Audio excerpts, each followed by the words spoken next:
None of us have all the answers, do we? None of us have about anything in life, really, all the answers. You're not snitching on change rooms or on people. It's not. You're certainly not that role. But you're really trying to give as much info to these coaches to make the best decisions they can. You get coaches that along the way, coaches who have more than just like a bit of belief in you. They almost have like a desperation for you to go out and make it happen. And the small things have to matter. I think this we operate in a game with very small margins, and I think those things do matter. I used to kind of see myself as a Monday to Friday captain rather than a Saturday captain. I thought I'd make myself pretty clear around a messaging to a player. He goes out after half time and does the complete opposite to what I said. And there's an element of frustration there, but there's also an element of understanding that that's completely my fault. Welcome to Coaching Culture, the podcast about cultivating culture and leadership. I'm Ben Herring. I've been loving this side of the game for bloody ages. Today's guest is Joe Launchbury. Joe is a legend. At 34 years old, he is still playing rugby at the very highest level of the game as a lock forward in the engine room. He debuted for Wasps in 2010 and played right the way through until the club folded, 155 games later. After a brief stint in Japan, he is back in the UK playing for Harlequins. Along the way, he has amassed 70 caps for England, including England Player of the Year. Joe is a big man, 125 kilos, 198 metres tall, with a big heart, heartfelt and sincere, with a great family to boot. He has lived and breathed professional rugby for half of his lifetime now. Joe Launchbury, welcome to the Coaching Culture podcast. Cheers, Ben. Thanks for the intro. You didn't have to get my weight in there. It crept up a little bit now over the years, I think, as well, unfortunately. But good to be here. Looking forward to having a chat. Yeah, mate. Well, yeah, I had to. Hopefully, that's not the case then, right? Like that wouldn't be. If anything, it's a bit on the light side, so we'll take it. I love it. Now, Joe, how are you? How has 34 years old, playing rugby, how's it been? How's the overall picture of you playing professional rugby for what is half your lifetime? Yeah, when you put it like that, it's been a long time. I've been so fortunate, like you said. It kind of your schoolboy dream to play a couple of years of pro rugby, and for me to still be going now and still loving it. I think that's the main thing. Still really enjoying. My role's slightly different now, and maybe don't get out on the pitch quite as much as I'd love to. But the fact that I'm still coming into work every day with a big smile on my face, still absolutely loving what I'm doing. Yeah, I feel so thankful for the career I've had, really. Yeah. Well, just for coaches that aren't aware, how does the role change as you sort of get a bit longer in the tooth as a player? What's the shift there? Yeah, I think maybe an understanding that no matter how much work you do on being professional and looking after your body and all those sort of bits, I guess time does catch up on you slightly, and can't always 100% do things that you take for granted maybe a few years ago. So I probably can't play 80 minutes week on week anymore. It's probably something that is probably not particularly good for me or the team. So it's about, I guess, managing my minutes, and then I also think maximising, I guess, my involvement in the environment. I really love helping the younger players. I know a lot of players say that. I genuinely do. I really enjoy kind of that sort of role, helping the young boys here in a slight mentoring role for some of the young forwards here who are extremely talented. I also love assisting and helping any way I can we've got a great coaching team here. We've got a fantastic head coach in Jason Gilmore, who's pretty young and used to the role. And if I can help him anyway, I see that as a really important part of my role. And likewise, I guess some of our leadership team in terms of the players. If I can help with my experience in any way possible, I see that as a huge part of my job, as well as get on the pitch from time to time. Is it frustrating when you're sort of your mind's there, but your body's not playing ball? Is it is there frustration, or have you sort of resigned to that fact and you're finding other ways to keep motivated and stimulated? If I'm honest, probably a little bit of both. I'm brutally honest, Ben. It's kind of like, yeah, 100%. As I just talked about, there's certainly different things that motivate me now. Certain things where I feel. But for me, if I'm always desperate to add value to an environment. I feel like if I can't do that for whatever reason, I find the environment quite. I find it hard to, I guess, find my place. But if I feel I'm adding value, there's obviously different ways to add value. But and maybe that has slightly changed. But yeah, for sure, not being able to maybe do what you could have done a few years ago can be hard to take. But it's the journey every player goes on. We've got a lot of really, really young players here who are born in crazy late birthdays, and they can't remember. They can't remember when I was good at rugby. So I've got to try and remind them that back in the day I used to be all right. Yeah, I can assure you I was faster. That's right. Yeah, well, I wasn't much faster, but I was definitely a little bit faster. I love it, mate. And so I love how you just mentioned there that you love adding value to an environment. And how do coaches keep you adding value? Like, do they sit down and chat to you and say, this is what we want from you with where you are at the moment? Yeah, I think there's definitely that. I feel like communication I have with sort of staff members around how I can add value is so important. I think it starts with knowing me. I feel like if there's knowing me as a person, knowing me externally, me outside the game, what my interests are, what my passions are outside the game, my family, bits like that, then it makes me immediately sort of have added value for that relationship and likely to give a lot more to it. And I also think the other thing is coaches and players who none of us have all the answers, do we? None of us have about anything in life really all the answers. I feel like that openness to come for a bit of advice or to come for help about certain things, I think is what really, I guess, gets me going and it makes me feel like I'm really adding value is around this piece of it's a collaborative effort. There may be a bunch of people at the top of the organisation, but we're all here to try and help each other. Yeah, I definitely get value from that for sure. Well, it's actually quite a really important role that because you're almost the link between the coaching crew and the playing crew. You're sort of halfway age wise between the coaches and like you said, the young players that are there. So you're almost that bridge for a coach. So if a coach can sort of manage you well, it actually helps the environment massively. Helps the coaches create the environment and the culture they want by managing their senior players to really add value, right? Yeah, and I also really hope it works the other way as well. I really hope I'm I guess a good sounding board and sort of advice for them around I'm in the change room. I'm kind of feeling that side of it. I can see what's annoying the boys. I can see what's kind of not quite working. What the frustrations are, even whether it's tactical or completely not. It could be something very trivial. And I always think top leadership in any organisation can be quite lonely. It can be you're up there. I mean, you'll know as well as anyone. It can be you're up there. And I think a lot of people expect you to have all the answers and expect you to have all the clear direction. And I'm not saying that's not necessarily the case, but I think having the ability to get information from various sources, and I see a certain role for myself in that regard to try and inform the coaches as best as possible, and then it's up for them to do what they wish with that information. But yeah, I certainly see whether it's a role between the players and the coaches, and I guess as being the oldest player here, I do see that as a big responsibility for myself because I guess I kind of do fit into that blend of trying to help both camps for sure. Yeah, I think it's almost like you're almost like a diplomat, aren't you?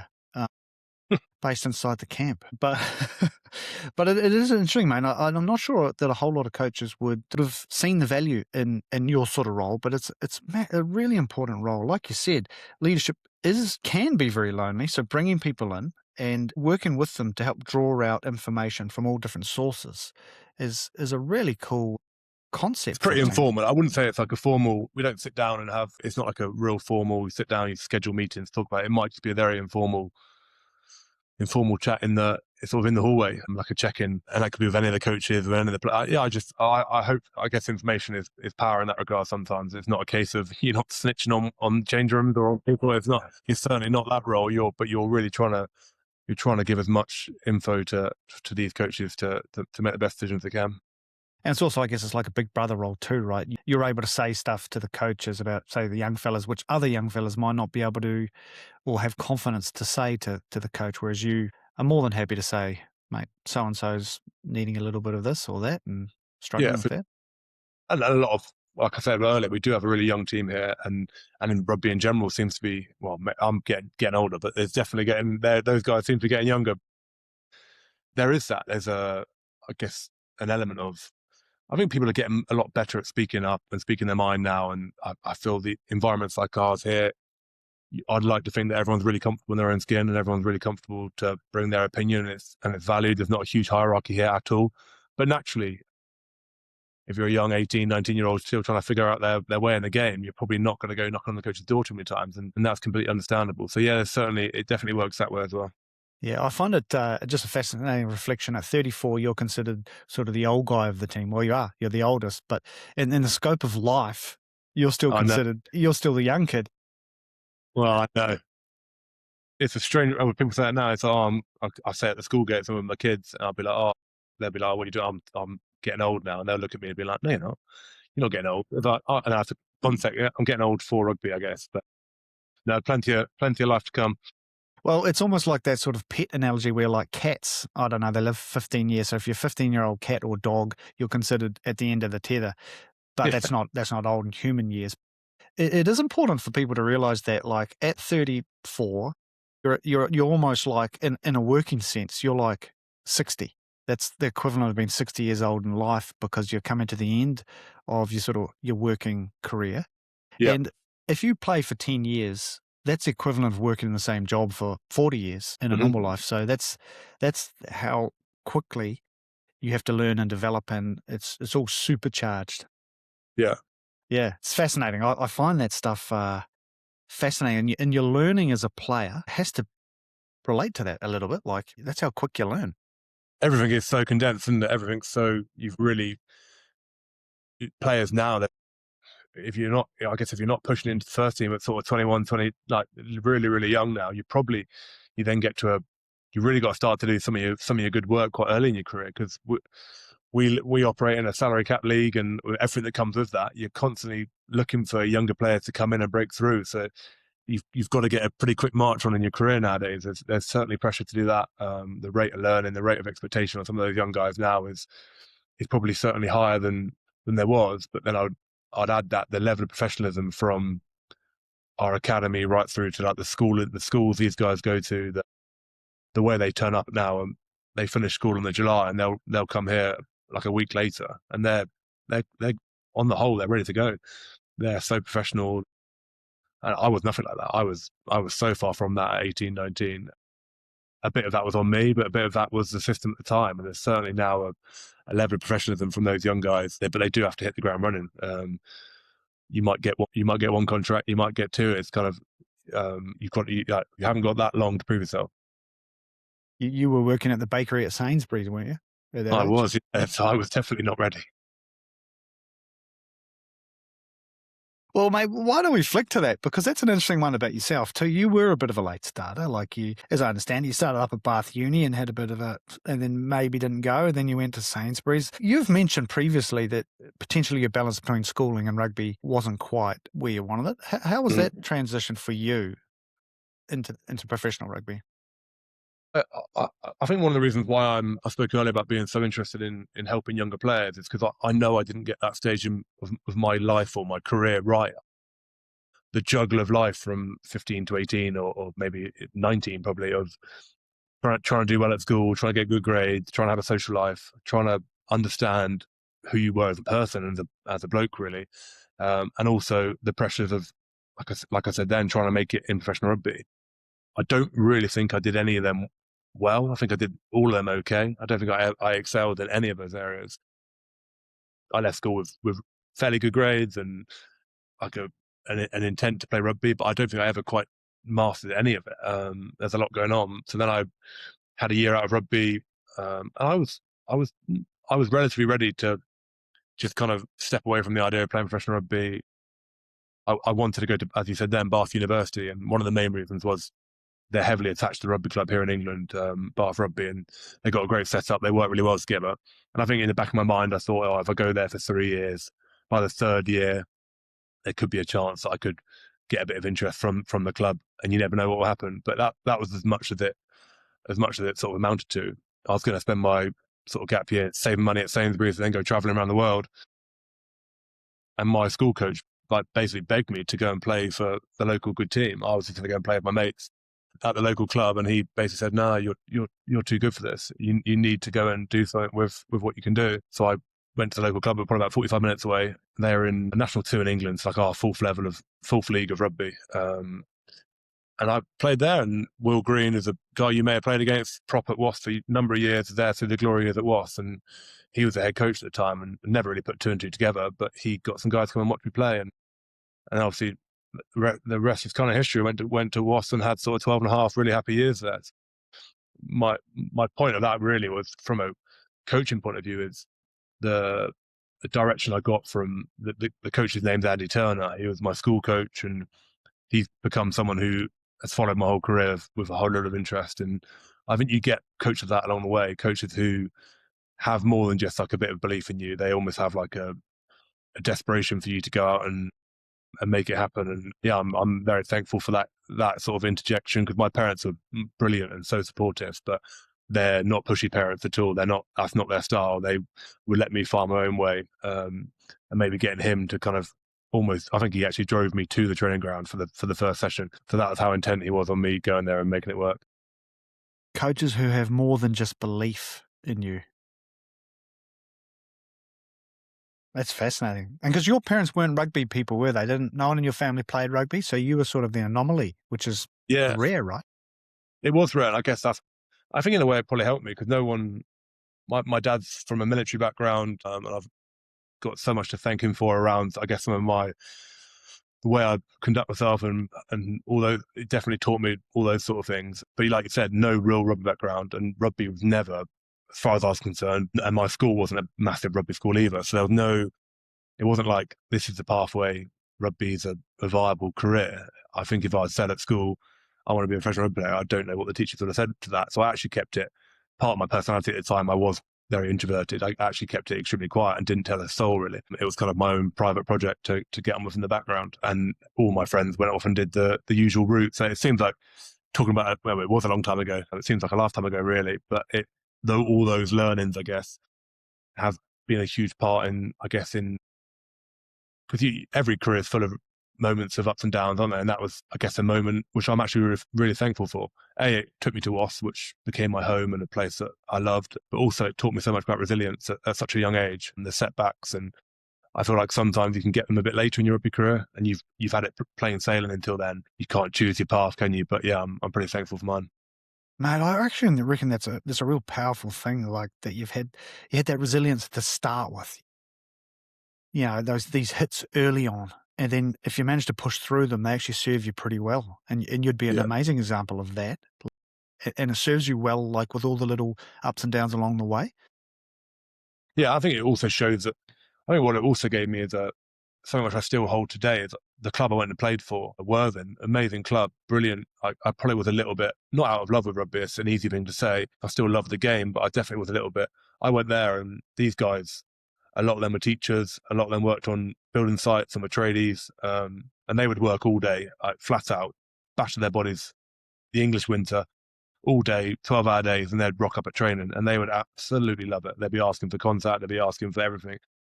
And that, for me, I reckon don't get me wrong, there are days as a professional player when you think, blimey, do I have to go out and do more contact at 34 with a bunch of teenagers?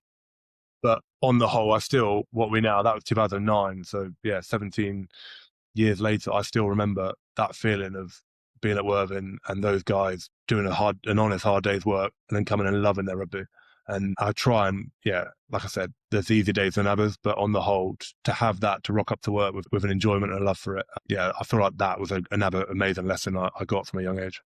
Well, mate, the thing you said that I really enjoyed is you had your own private project, and that was you were internally driven, you had that internal spark, and you went about doing it your way, and without a whole lot of guidance from your parents who weren't rugby people, you just chipped away and had some good advice from coaches. But there's something powerful, I reckon, in that, mate, and I want to raise it because sometimes as coaches we think players should share their goals, should be really open about their desires and what they're chasing and all that stuff. But I guess you're a good example of someone that just a little bit internally driven, a little bit that just quietly went about doing it the way you wanted to do it. And I think there's really powerful coaches that not everyone needs to share their goals. And sometimes sharing goals isn't a motivator for people. Would that be the case for you? Yeah, I think that's really fair. I think there's certainly been times when I have, and when I've been part of something a bit bigger than me.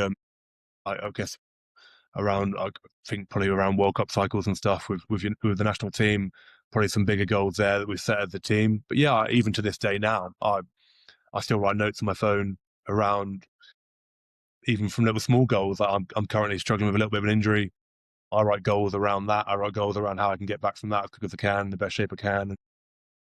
I believe that, I guess I am, without really thinking about it, I still am very intrinsically motivated. Obviously, I've got a family and stuff who are the biggest motivation I can have, but I am still that 18, 19-year-old who was desperate to do something for himself. And I guess I still am that now. Oh, I love it, mate. I think it's actually inspiring to hear when you come into the back end of a career that you're still doing the same things you did at the start, just for slightly different points. It's cool. Yeah.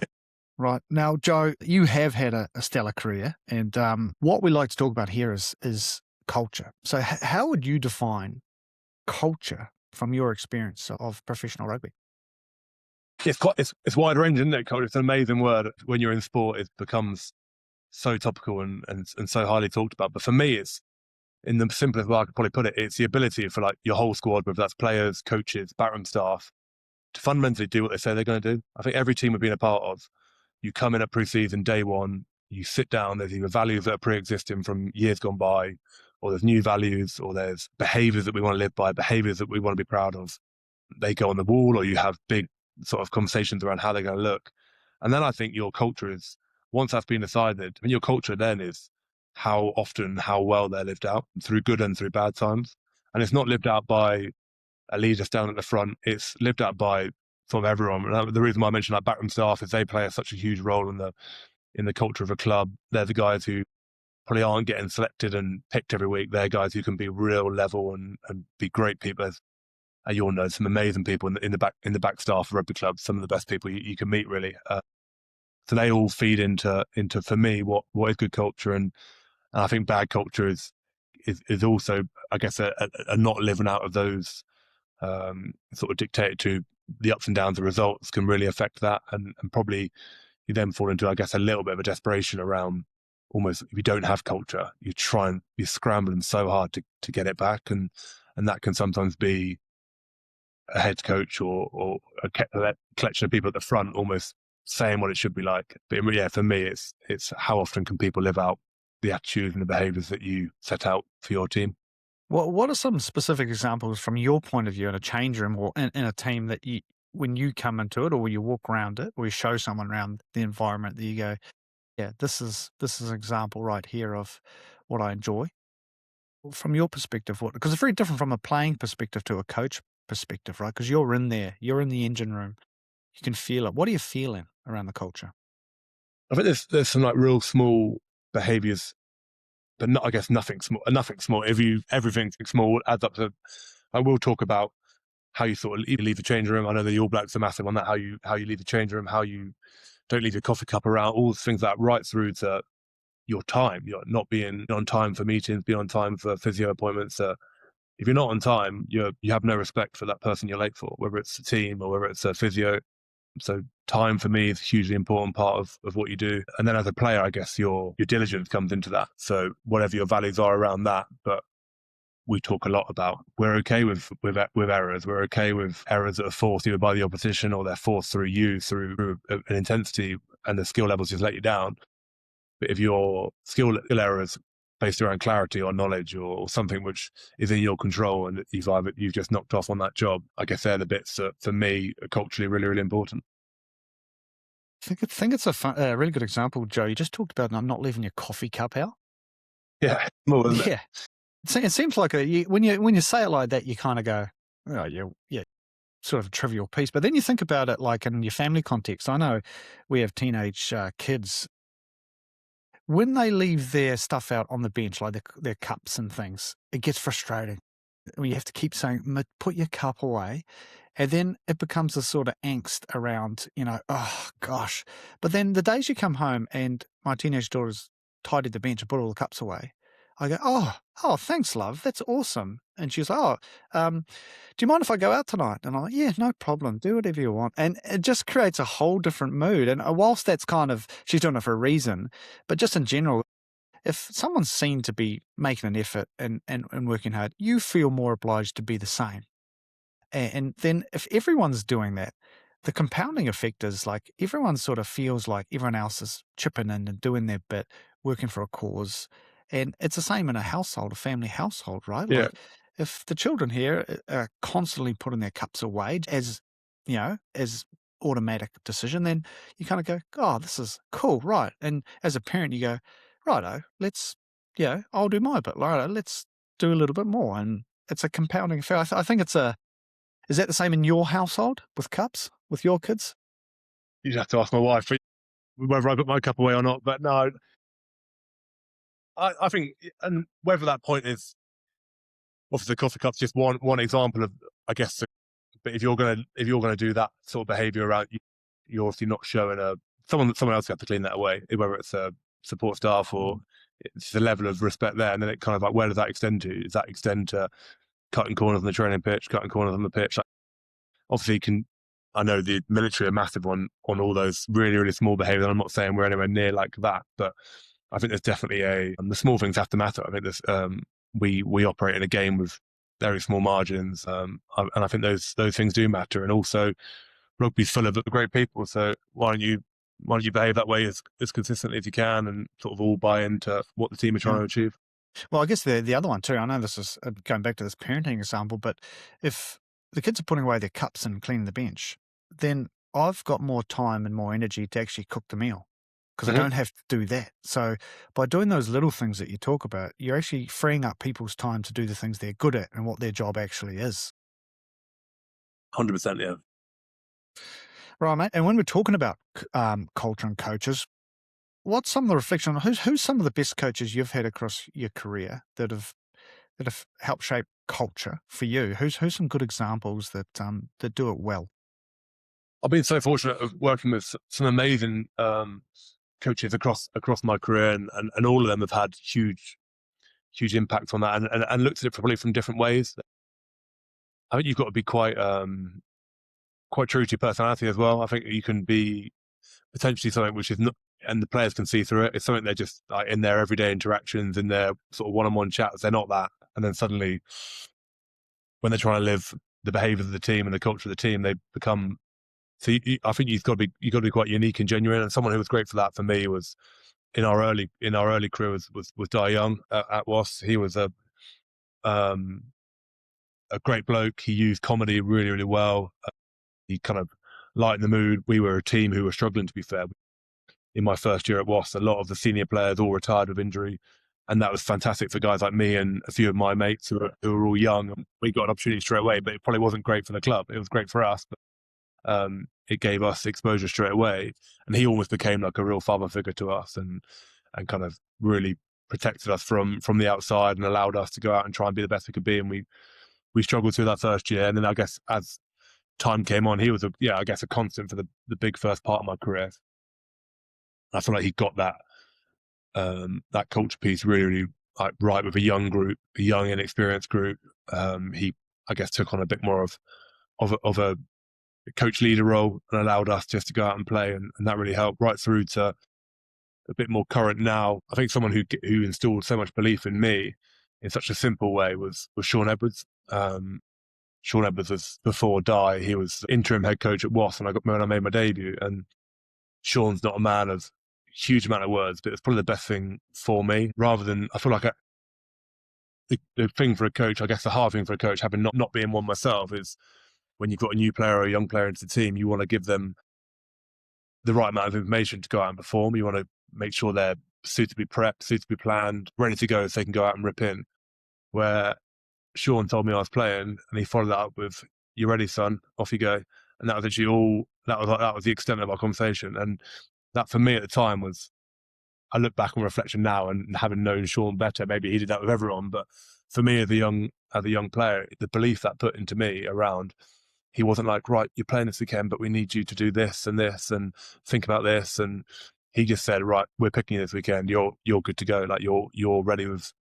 We think you're ready to play. You deserve to play. Off you go and play." And I definitely think though that sort of, it was belief in a slightly different way, maybe not really, really conventional, but again, a number of years on, I still am really thankful for that sort of. It was a very small conversation, but it really helped. I think that's a really good one, Joe. The right amount of information that a coach can deliver, and like you talked about with Sean, it's actually very little. You don't need a whole lot. And in general, probably the more information you give someone, the more you're bogging down someone's brain's bandwidth to process it.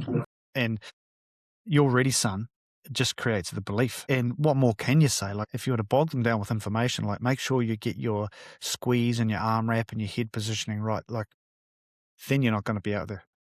I can understand it. I can really understand it. I've worked with a lot of coaches who are who are so they'll show a lot of clips in the meetings, and I can completely understand it, because for them, they so say we're playing Northampton this weekend, it'd be like, right, every single strike that Northampton have run in the last month, it'll kind of, because in his mind, if they run that play and I've not prepped you, then that's my responsibility as a coach, and it's my job, and I've let you boys down.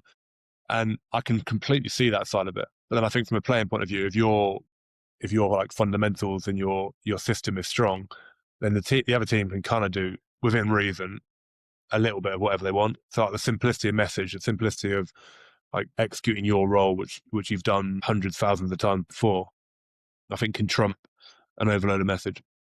Absolutely agree, mate. Well, yeah, the right amount of information. That's a huge part of the art of coaching, is to actually understand. And you think coaches that are really intrinsically themselves, that know themselves, know they are better at just being able to go, less is more? Yeah, I definitely. One of the biggest changes I think I've seen in coaching in my career is we are, as players, we're quite heavily monitored now in terms of what we can and can't do. GPS plays a big part in our week, and I think where before you'd probably spend more time, your length of training session may be slightly longer, and the coaches will be able to properly coach on grass, impart information on the grass, spend time going through why something's not worked, almost like positioning a player into the right position, where now we train for 45 minutes to an hour, probably tops. An hour would be the most we probably train. So your time on pitch to coach is extremely limited. So then what you become as a coach, and I think you become so polished in your delivery in the meeting room, it becomes like such a huge part of your week. How can you deliver either a game plan or a way of playing to help you win at the weekend? And you, as a defence coach, you might have 10 to 12 minutes, literally, maybe even not that. When some of the lads' attention span, you probably got half that. You probably, so how can you fit a package which is exciting to the players, makes sense, and is easy to understand in like a short space of time, because you don't get that time to coach on the grass, I don't think, anymore. And I think for me, that's been the biggest change. Coaches have almost gone from being on grass coaches to keynote speakers almost, and that delivery of message to the players has become so important.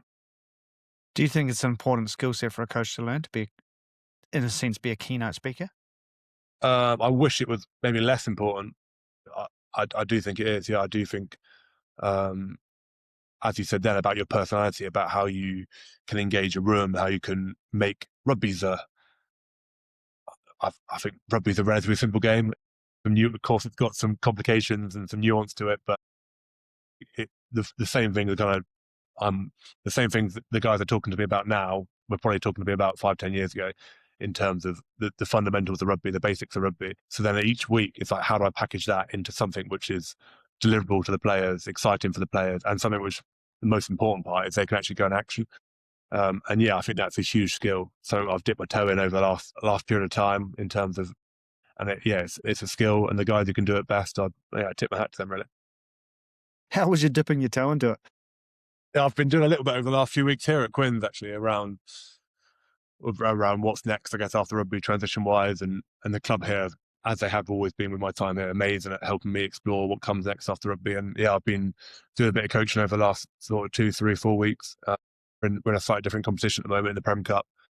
We play a slightly younger team. It's allowed me to do a bit of forwards coaching, and I've really enjoyed it. And it's probably all the things I guess I've thought about as a player, about coaching.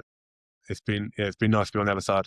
What's the differences? What have you found? Anything surprised you, or Longer day? I'm still at 6 p.m. now, English time, still in the facility. It's been great. I think for as a player, I think one of the skills of the player, and one of the skills that I don't think I was the best at anything as a player. I think I was solid and worked extremely hard and didn't make many mistakes. But I think one of the things I did think was a strength of mine was I was quite coachable. I think I was, if I believed in something and the coach told me something, I would like to think that more often than not, I'll be able to action that pretty quickly, and either into my game or into the team plan.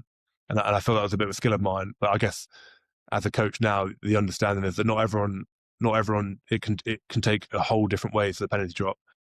And an instance last week, I thought I'd made myself pretty clear around a messaging to a player. He goes out after half time and does the complete opposite to what I said. there's an element of frustration there, but there's also an element of understanding that's completely my fault. It's completely my fault as a coach that I've, for whatever reason, although I think I'm crystal clear, he clearly, he's not a stupid guy. Like, he's a clever guy. There's obviously been something there which I've just not delivered clearly enough. So there's definitely a bit around that for me, around delivering a message and how to make things stick. But no, I've really enjoyed it. I think that's a really good coachable point in general. Like, it takes a lot of different ways to make the penny drop for different people. And that's because people are people and people have different personalities, as we all know. And what seems obvious to one is not always to another, and vice versa. And so Yeah, part of your process probably now is to experiment with all these different ways as a new coach, right? definitely. I feel maybe a little bit, I don't feel sorry for them, but for some of the younger guys, as we talked about earlier about the time on field, the sort of the amount of preparation you have to do off the pitch now in terms of, if you're only going to spend maybe a couple of hours a week, 2-3 hours a week on the training field, you have to be getting your learning, you have to be getting your information in different ways, and whether that's walkthroughs, whether that's team meetings, whether that's individual analysis. Where for me, I felt I learned by doing. I could take in information from a meeting, but the best way for me to do it was to get reps. And I guess I'm quite thankful that I played at a time when we would be out there for hours on end and we'd do reps after reps. And I think that definitely helped me. Of course, there's ways around it. And a lot of the stuff that the guys do now is brilliant, and they can get their skills in different ways. But you do have to be a little bit creative with it. You have to be a bit creative with, I think if you just do the team session and that's you done, I think as a young player, you're probably not getting enough out of the program. So it's definitely that probably goes down to everyone learns in different ways. You have to find pretty quickly as a young player, and with the help of a coach, what the best way is for you to learn. Yeah, I think that's fascinating, man. I think that ability to just understand yourself too, right? Like as a player, like there's the team is for the team, but there's elements where players need to actually think for themselves around what they need to do for them. And that might be extras, that mean additional sessions. And if you're waiting for the coach to deliver that, the coach is generalizing doing the whole team. The players got to be aware of that and to know, actually, if I want to be the best I can be, I've got to do a little bit extra for me. Did you do that? Yeah, I feel like I felt like I was really lucky. I feel like I think you get a bit lucky with your academy intake. I feel like my academy intake are still great mates of mine now. And we actually didn't care about being cool.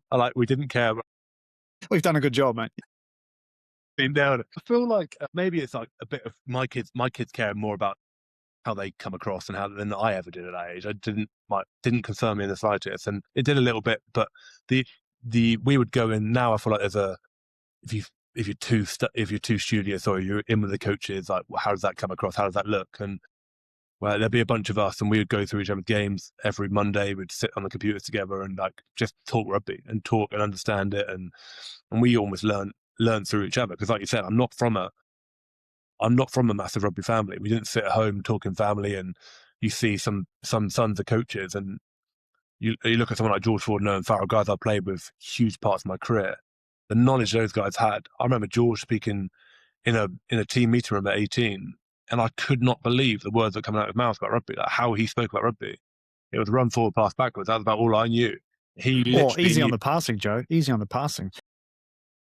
He knew the knowledge he had, and he's going to go on and be a fantastic coach one day for his understanding. That came from a lifetime of being on the side of a pitch. I didn't have that. So I knew that I needed to accelerate my learning as quickly as I could. Again, going back to, I knew I was never going to be the quickest player or the most. I couldn't get myself out of too much trouble positionally. So I had to understand the game. I had to sort of get myself into the best positions, and that gave myself the best chance to be effective, because I knew I couldn't. You see some players that get themselves out of jail pretty nicely because they're unbelievably athletic. That wasn't a luxury I had.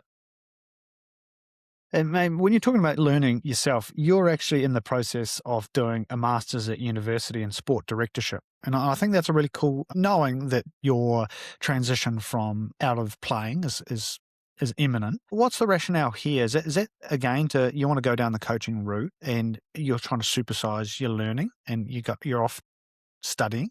Is that a way that you're doing it whilst you're playing?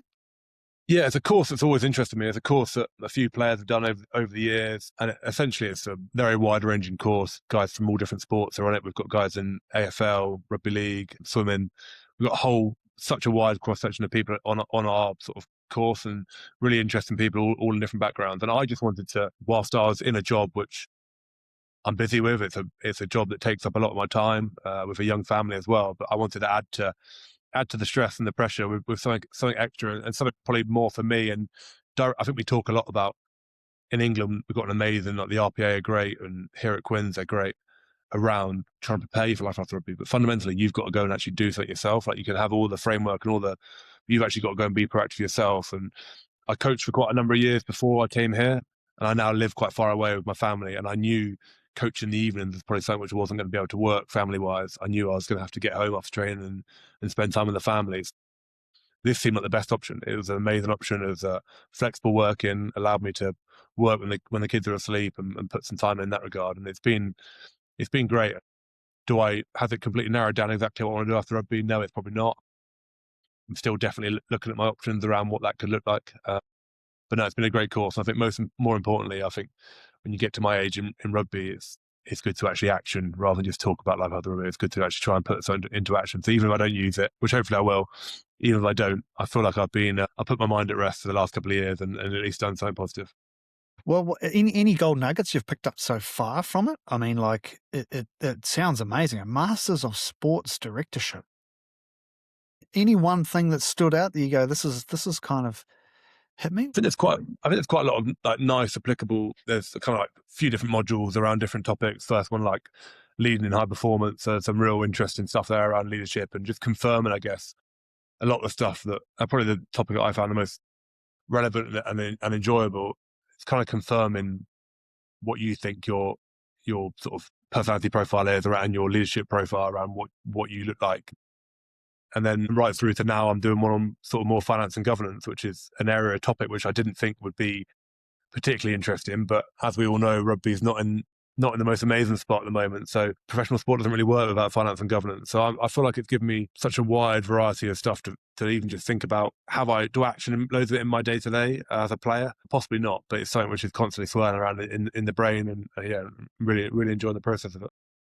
But getting back to writing essays has certainly been an experience, so I'll tell you that. Yeah. Well, now you're better armed when you go for that pay rise. When you try, get the last couple of years into a really good rate. You know where they're coming from. Love it. Now, mate, what's rugby done for you, Joe? Like you've had an enormous career in it, and you've gone to the very highest level, and of course you've improved actually on the field. But what's this game done to you as a person, husband, friend, father, all that stuff, and how has some coaches helped drive another side of you? What's been the uptick there?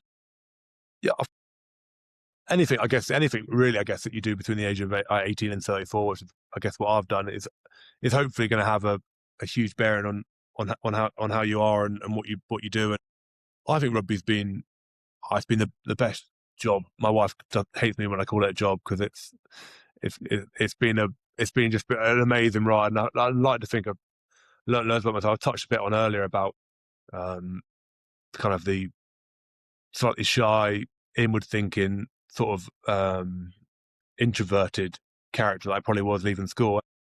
And I wasn't like a sit by myself recluse at all. I've always loved team sport, and team sport for me has always been the biggest driver as to why I've been successful. I think I would have really struggled to be an individual sports person. I think I would have really struggled to have the dedication, the motivation to go up and do it for myself. It's always been being part of something bigger than me. It's always been being part of a group, playing and training with friends, with people who are going to be a huge part of my life moving forward. And that's always been a huge motivation for me to get up and do stuff. Yeah, I guess there's some bits that I've certainly tried to bring to fruition over the years. I think I still am probably slightly introverted in the way I am at times. I think you'll probably agree. Rugby has also given me amazing confidence and amazing ability to go off and sort of, I guess, be more confident. And I guess when I first started playing, all I wanted to do was play rugby. I didn't really like or enjoy the media side of it. I didn't enjoy going to dinners and having to sit at tables and talk to people. I found that I just wanted to play and be Joe. But now I actually enjoy and speaking to people, hearing from different backgrounds and stuff, it has been amazing. I probably, if I was going to attribute that to one, I spoke about him earlier, but Di made me captain at Wasps at 24. 2016. So 24, like 10 years ago. And I didn't see it coming, if I'm honest. I didn't, for the reasons I just said then. I didn't see that for myself. I hadn't been particularly. I think I was an established player by then, and I was playing for England, and that side of it was going great. I didn't really see myself as being a leader. I didn't see myself as being something. I didn't really think I'd massively enjoy that. And we had two great captains at the time, co-captains, and he just kind of called me and said, "Right, you're going to be captain." And my initial feeling, which is classic me, I was really, really nervous as to how the other two guys would react. I was kind of like, "Oh, I'm not sure if I want to take." I remember saying to him, I want to do it, but I don't think I can because I'm worried how the other two guys will react."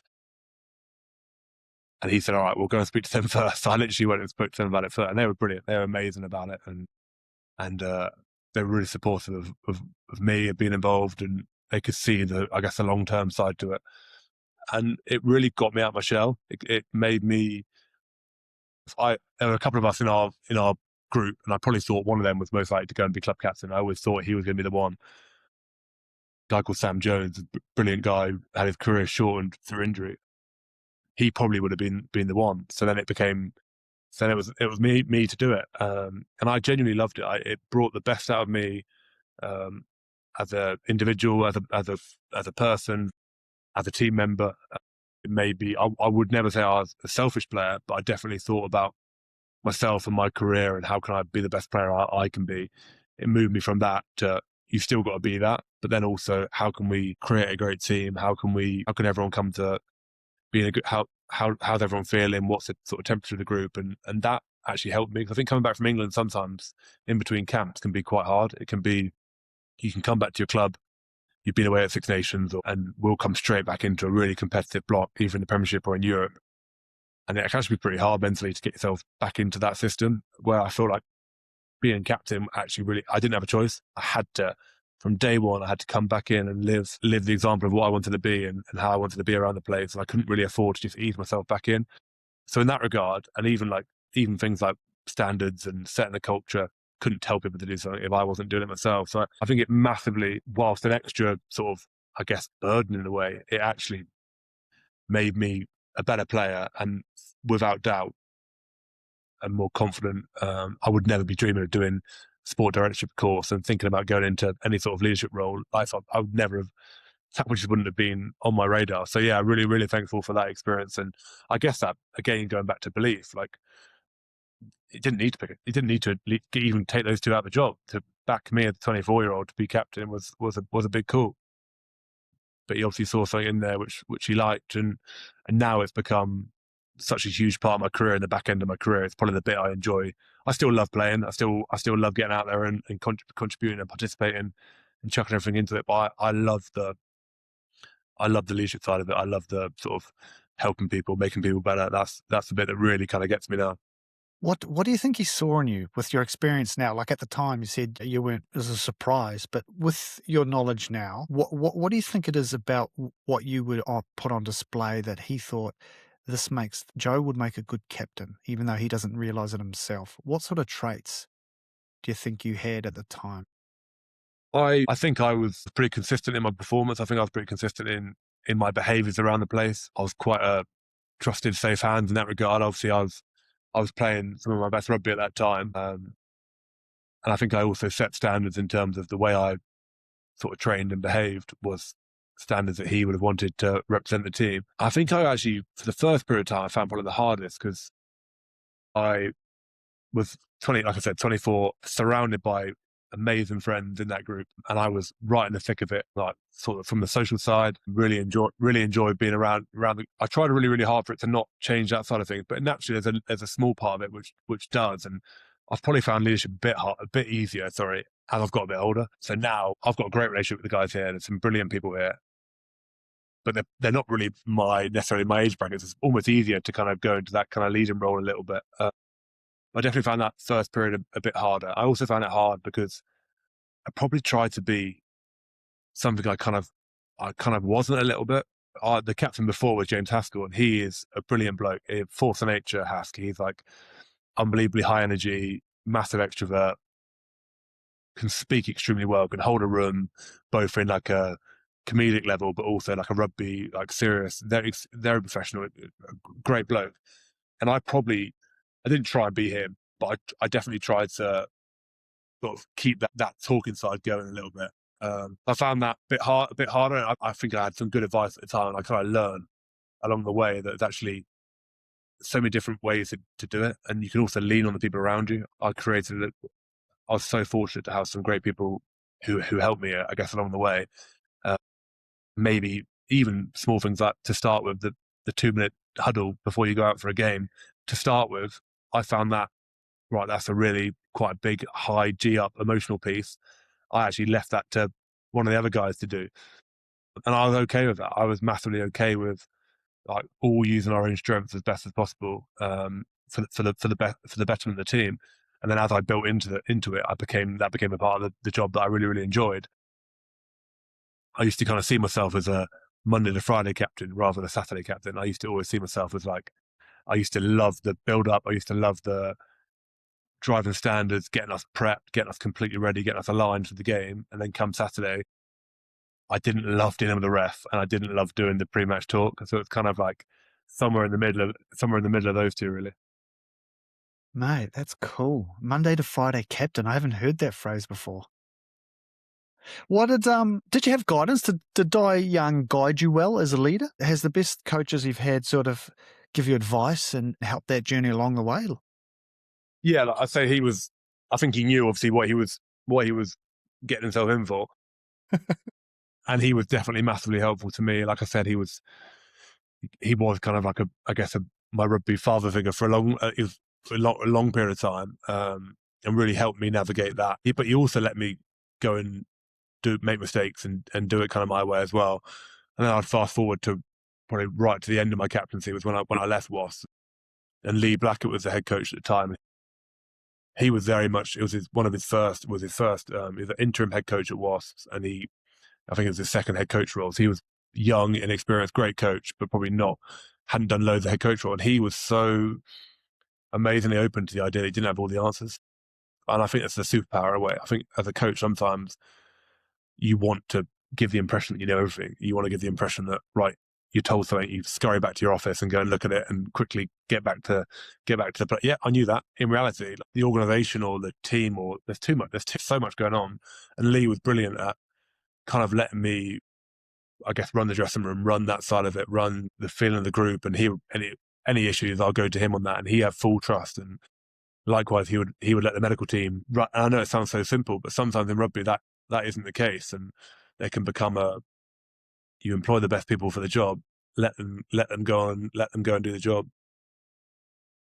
I think that's a cool concept, mate, is you let your people do their bit, and that applies to captains as well, right? Like, you let your attack coach run the attack, you let your defense coach run the defense, you let your captain the way he wants to captain. And I think that's cool. I think there is a case too, though, as a coach, because often we talk about leadership and we often say we need more leaders and things. But like you, at 24 years old, you're still young. You're still learning it yourself. It's almost like I often reference, like, take my teenage daughters driving. Like, I don't just say get in the car and go. I sit in the passenger seat next to them and just give them a little bit of a guidance, like, just be wary up here that someone could leap out here. There's a playground here, so you just be careful of kids running out. And you just sit beside them and help just point out the relevant pieces along the way. You don't have to say, stop now, wait. You don't have to be like that, but you can just be that shoulder to be beside, I guess. Yeah. And I think fortunately in a team sport, you have plenty of people who are going to be brutally honest with you as well. If something doesn't land, or if you say something wrong, I guarantee you're going to hear about it. So the boys were, I guess, a good sounding board in that regard. But no, I look back now and I think, well, I was quite young. But yeah, it's been, I guess it all happened for the right reason. Yeah. Now, Joe, we have got to that time, mate. It always flicks by so quickly here, where I like to keep it to a tight hour, mate. So that's a commute a lot of people do. So I've just got one more question for you today, and it's one which I'm always intrigued about the answer to, and it's this: what's one aspect of the culture and rugby and leadership, or life even, Joe, that you believe in, that you reckon some of your contemporaries would disagree with? Well, I reckon I'll go for the rugby option. I reckon I will, coming from, as we talked about, not hugely massive rugby background. A lot of my mates aren't huge rugby. I would say that something they wouldn't 100% believe in. I think rugby is a great sport. I think it's the greatest sport in the world. I think it's got its well-documented issues around sort of finance and safety and all those sort of things. But I think what people ask me a lot, like, do you want your kids to play rugby? It's an interesting one. I can understand why people ask it, but for me, what it's given me as an individual, what it's taught me about, take away me being a professional rugby player, if I just played it for the love of it, played like the guys at Worthing because they absolutely love it. That for me is like what rugby is, and that sort of ability to you learn so much about yourself around sort of resilience, hard work, all those sort of worn topics. Yeah, I just think it's a great sport. We love talking it down at times, but sometimes it's good to talk it up as well. And yeah, and I guess there's plenty of people on the way, and yeah, it's been a great experience for sure. I even think back to, I'll mention you right at the end, Ben, but it's kind of the people of.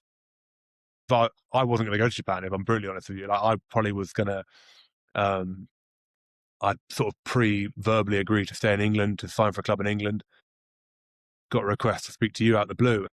I feel like we had a Zoom call for half an hour, not too dissimilar to this. And I think I felt that we barely talked about rugby. I think we talked about rugby for a tiny bit. We talked about family. We talked about what was important to me and what was important to my wife, and sort of coming to Japan and learning about the culture. And that for me was the bit that was more important than rugby.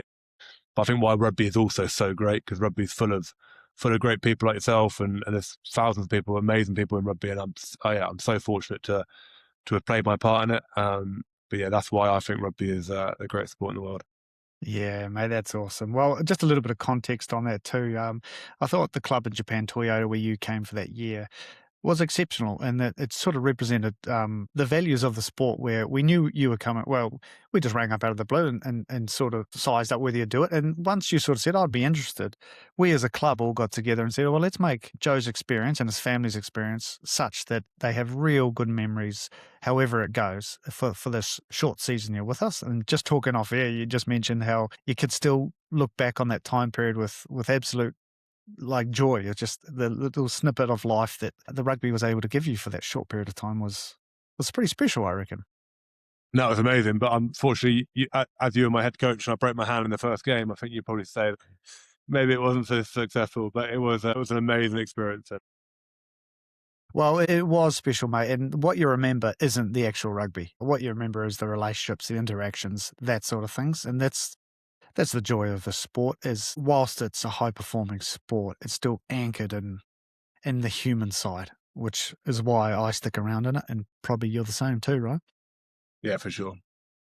Joe Launchbury, what a pleasure to have you on the Coaching Culture podcast today, mate. If I may, I'd just like to sort of sum up this awesome chat with my 3 takeaways with what I've got from you.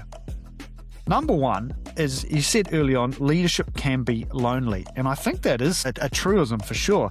And the reference point we made was always keep bringing people into that environment. Get information from all different sources. We talked about using the captain as an ambassador to the team, and not a snitch, but another voice to help lighten the load and get information about how the team works. And I think that's important as a coach, to realise you're not operating in a silo. Number 2, I actually love this phrase. You talked about my own private project. You had your own internal spark and you did things your way, and you developed your own resilience early on in your career. And I think for coaches, it's important to keep driving individual spark, their desire to be the best they can be. Sometimes we lean towards, you got to go team first, which is a great phrase, but have your players motivated internally is a great driver for the team getting better in itself. So to have your own little private projects is a cool little statement. And number 3, the right amount of information.